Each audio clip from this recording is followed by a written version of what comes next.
Nice to be here, and greetings from Helsinki. It's not snowing yet, so it's a good place to be.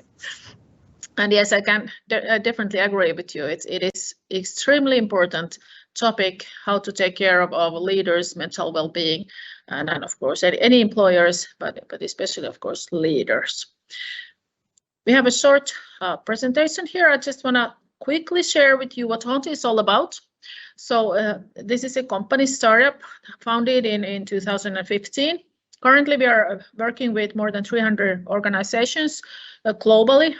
We serve our customers in 20 languages, and we were just selected, I think, a couple of weeks ago or a month ago, approximately, one of the best workplaces in whole Europe, which of course makes us extremely proud. So we are also taking care of our own people, which is of course important for us. And here we can see a couple of logos, couple of companies that we currently cooperate with. But now let's go straight into the topic of leaders and their mental well-being. This is one of my favorite things, favorite quotes about this thing. This is actually one of our customers who was interviewed for a thesis, a graduation thesis concerning mental well-being. So she's a manager or director in a large corporation, leading, running a big team, and this is what she told us. And like, if you read it, like, and let that sink in, I think that's horrifying. That the person here, I don't know if this interview was taken, if it took place on Monday or Thursday, but regardless, she is thinking that she's not sure if she can make it to the next week. She's not talking about summer vacation. She's not talking about Christmas break. She's talking about next week. She's not sure if she can make it to the next week. And being in such a bad shape herself, she still thinks that how everyone else would be worried or feeling. So that's like a horrifying situation. And unfortunately, she's not the only one. It's more like it's the rule, and it's easy to understand, of course, because of course leaders are in between the CEO or the top managers and their team members. Top managers maybe want more efficiency, they want more something, and of course the team members want their things, and they're trying to struggle in between those two groups. So I'd say that that's a really a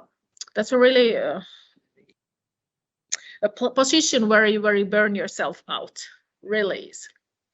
And the one of the sad things is that if the team lead, the leader burns out, it is highly likely that there will be other ones too. Actually, the burnouts are contagious. That if one gets it, and there is a higher probability that someone else in the team or the others in the team also will get it. So it is definitely something that all HR people, all CEOs should be looking into. And the sad fact is that if in a good environment, in a good working environment, in a good team, the burnouts spread out even faster. If somebody gets burnout in a good team, it is more likely to others to get burnout than in a so-called bad team where people are maybe not enjoying themselves. So that definitely is something to think about when working with these kind of issues. That there is a huge impact on if anyone gets burnout, but especially if a leader gets. I wanted to bring out a couple of these things that based on our experience, based on our data, what leaders, what are the factors, what are things that actually lead to the burnout, and there is, of course, starting a new manager, new team lead. There is maybe you don't believe in yourself, you don't know how to do it, you don't know how to be a manager for your team members that used to be your friends. And then later on in your career, you may start thinking that, hey, is this actually what I want to do? That I used to be an expert, for example, in this specific area, but currently I'm just dealing with these people and their emotions and how they how they are disappointed, for example. So that is definitely something that most leaders do face at times. And dream team in process, like thinking how, of course, we need to grow our team, make team resilience, how to build the team resilience. I think that is extremely important topic that every leader should be interested in. What can I do? How should I become better? And how should I be able to support my team members? Also in a way that I won't become their therapist, because that's not a good thing either. So they need to be able to support, find their limits, how long to support, or to what extent support, and when to turn back, and when to direct the person to other service outside the company, for example. And of course, there are situations where people or leaders do get even more likely burnout than usually, and that's of course when you have to lay off the people from your team, or there is ongoing struggles that don't seem to end in your team.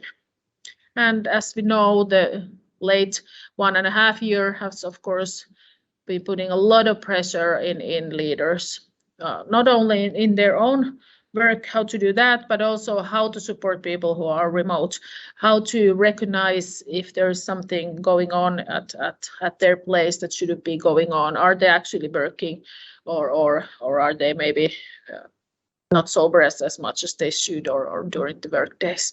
So that's definitely from our data, we can already see that when quite a few people started feeling better when starting remote work, in the leaders group, that's pretty much the opposite. They started feeling more pressure, and their work just became harder. One of the good things is that since people are already in a leader position, based on our experience, they can be helped. They do need help, or they need support. Support is maybe a better word than help, because we all need support, and we all need possibilities to grow in our team, in our profession, and also as a leader. But I think one of the things that separates when you look in our data, for example, if you separates the leaders from maybe other people who participate in our service, is that leaders are most likely, when they do receive support, they are willing to do so. They understand the responsibilities that they have. They are willing to take in things, to reconsider their ways of working, and also that they are able and willing to learn new things. I've actually heard one research result that says that 70%, approximately 70% of all the troubles that we face in our organizations, the root cause for those comes from the leader or the manager of not being able to deal with their emotions. So it started with something that, hey, the leader said something wrong with me, or she or he meant something else, but said the other thing, and then people start thinking, hey, I wasn't cared for, that wasn't the thing. How many times everyone has heard this, that, hey, I think that these hard decisions were okay, but the way they were communicated were not. And that's basically what you can do, what you can become so much better at when you start taking, for example, services like ours, but other like help leaders to deal with their emotions, so they can actually talk in different ways. They can recognize different things in themselves. Why do I get so mad at this one team member of mine? Why is she driving me crazy when the other ones aren't? And whatever it is, there's plenty of things, and how to control yourself when you have a team meeting with your team, for example, and you know that you're just about to lose when you walk in there. And there's a lot of techniques that you can use. That hey, I'm going to be much more calmer when I do this and that, and they are not something that you're born with, but they are something that you can learn when you want to do that. So these are results from our data from leaders, how they feel. And as you can see, that they feel less stressed. Of course, we can't take no one's stress actually away, but we can help them to cope with the stress that they have. And they've been really pleased with the service. They'll tell us that they've been finding it beneficiary, and they feel less tired, more energetic, and less restless. And those are already our 10s. We can take 1/4 of the feeling tense away. And if you think that, do you wanna cooperate with someone who is feeling tense, or would you rather cooperate with someone who is feeling rather relaxed and different kind of attitudes? So there is a big difference. So this is nothing but this is not a soft thing as we may consider feelings or emotions at times, but I think that belongs to past. Everyone should be recognizing that mental well-being reasons are the number one reasons for early retirements, for sick leaves, and especially for presenteeism, that we just show up but we don't do work. And there's so much we can do for this. We can support both our leaders and of course also other employers.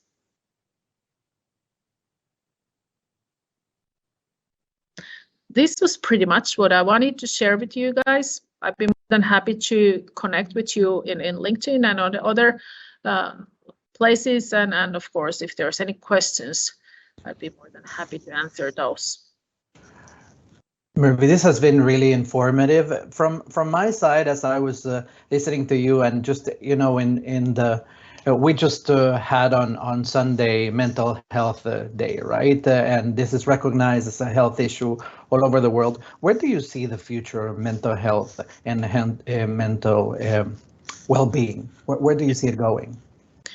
I see there has already been drastic changes for better in last years, but it will be more. It has to be less stigmatized in future, even less than it is now. It has become a lot better, and I do think that we are getting more and more aware of these things. So we are able to, or we know how to require these kind of services. I need support, and there's no shame in it. And it's more like the other way around, that if you don't take care of yourself, you should be ashamed. I don't think nobody should be ashamed, but yeah.